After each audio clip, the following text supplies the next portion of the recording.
Another evacuation, this time for man's best friends.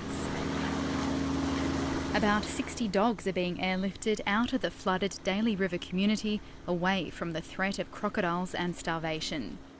Out to the 5 Mile where temporary kennels have been set up, and of course those dogs are now being catered for and looked after out there.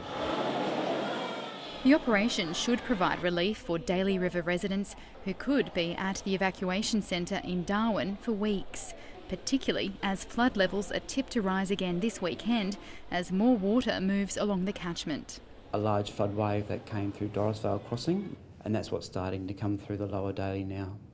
Flooding is so regular at Daly River, some residents are calling for the community to be moved to higher ground.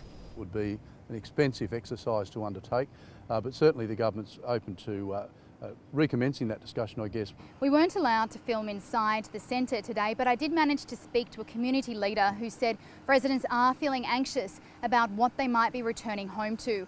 There are also some members who are feeling traumatised at the possibility of losing a family member. The 28-year-old man who was swept away in floodwaters near Pepperminati on Christmas Day is now presumed dead.